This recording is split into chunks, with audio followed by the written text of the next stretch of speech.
Of course, they are a little bit more liberal, but I think they are much more hypocritical, Tel Aviv people. No wonder that most of the people who really cared for Palestinians, beyond this, the problem, I'm well aware of it, I wrote about it, the problem with Israeli liberals is that they downplay the seriosity of it and present it as a matter, it's just if we were to treat Palestinians a little bit better, in a little bit more considerate way.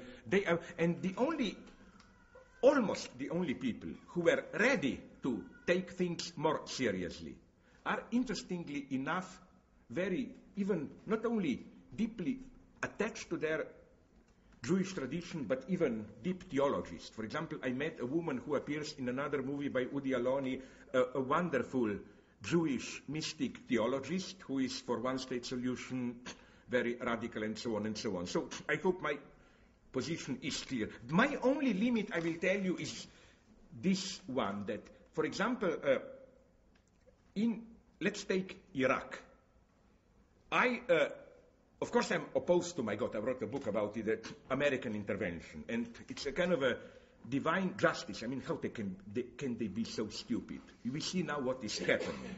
The ultimate objective result of American intervention is that politically, as to political predominance, Iraq is now in the Iranian sphere. Now, if America withdraws, the Shiite majority will be under Iranian, at least political influence, if not formally. So, in other words, what Bush did is basically deliver Iraq politically to those who are. In other words, my God, if I were to be a conservative American, caring for American imperialist interests, my comment too, now we will hang Saddam, is, okay, who will now hang Bush? Because what he did, I'm very serious here, is, how to put it, from a Stalinist view, you can say he must be Iranian agent. The result is so catastrophic there. It's so catastrophic, I mean.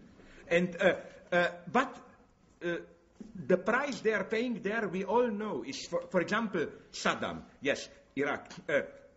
I don't accept the solution of some of the leftists, which is they attack Americans, so they must be good. I don't think this is the true problem.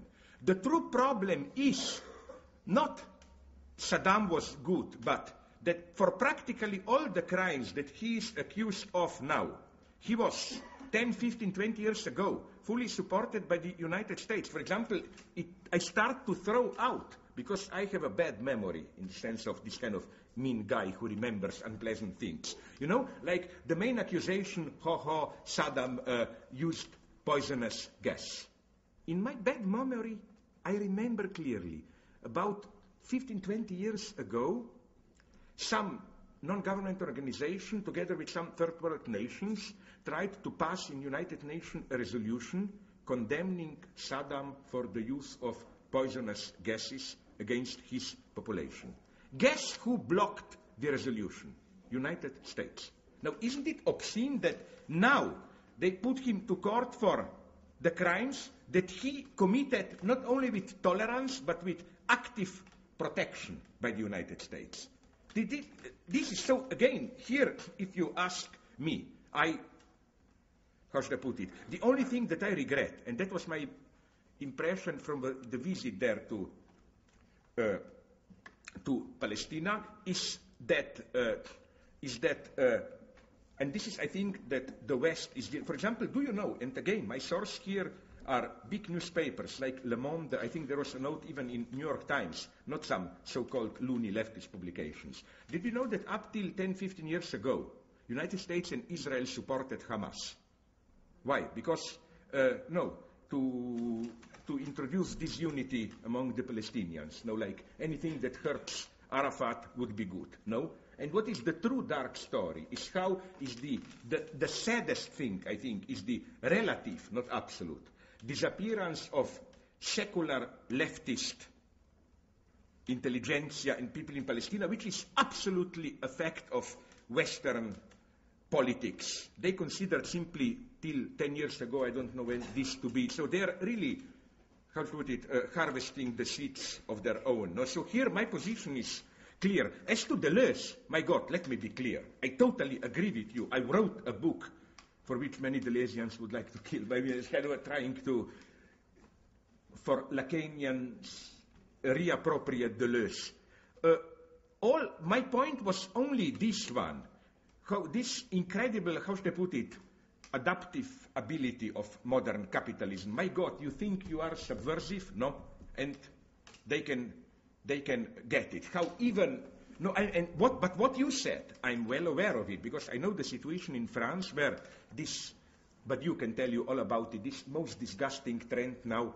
There is a struggle there which is strictly a struggle between ex-Maoists, Jews usually, among those who remain faithful to their, not Maoist, but at least universal political past, and those who bought the story, political struggle universal is no longer an item today, so let's move to protecting our Jewish identity. To name the two main participants, Alain Badiou, a still universalist, and Jean-Claude Milner, whom I appreciated till 10, 15 years ago, as the one who wrote that ridiculous book. I talk about it in my parallax view on the title is right. It's like the criminal tendencies of modern democratic Europe, something like this. The thesis being that modern Europe is anti-Semitic and pursues Hitler's politics with other means.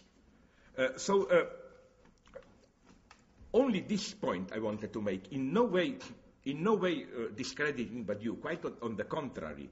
Again, I think that figures like Badiou, what I wanted to clarify is that those bad guys, let's call them the traitors of Maoist universalism, it's typical how they draw, exactly as you said, the line of distinction between Foucault and Deleuze.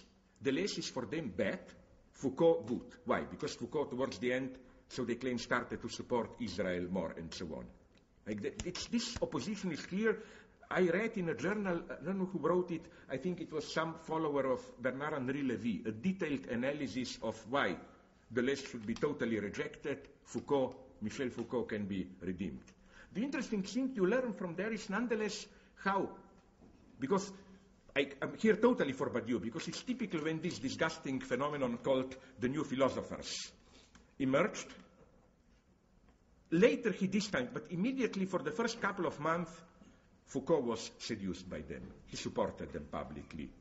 Deleuze never. From the very beginning, he saw what's the phenomenon there. So again, here, I'm sorry if I put some, how should I put it, wrong accents or whatever, however it was put, but here, here I know where things stand. I'm just unfortunately, pessimist, it's not the right thing to say, but I think I see so many in the West with others and so on, catastrophic decisions which not only Palestinians but many others will pay the price for it. That's all.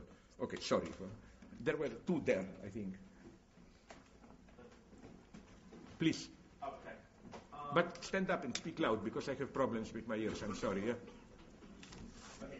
You mentioned 2 points that I was going to ask you to reconcile. You mentioned sort of the solipsism of tolerance and how we should relate to our neighbor through our mutual experience of intolerance.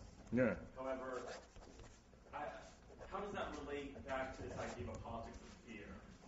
This negative politics, the politics of conflict. And also, how do you sort of engage with people who use language of mutual struggle, of mutual intolerance, but in a way that we would think generates intolerance? For instance, since Israel is such a light topic, like the gays marching in Jerusalem, and how the big anecdote was that all the religious leaders of the world came together, because they were like, the gays should be marching and they're not feeling tolerant of us. First, when you say how tolerance, fear, and so on, I think this is relatively easy to answer. But okay, we do first the other one. That is that solipsism and so on. No, what I meant by that solipsism was a phenomenon which kind of embodies for me what is terrifying. Now, I know I will sound almost a moral conservative now. I read somewhere, and first I thought it's a bad joke, but again, this is what always surprises you today. You hear things which look a bad joke.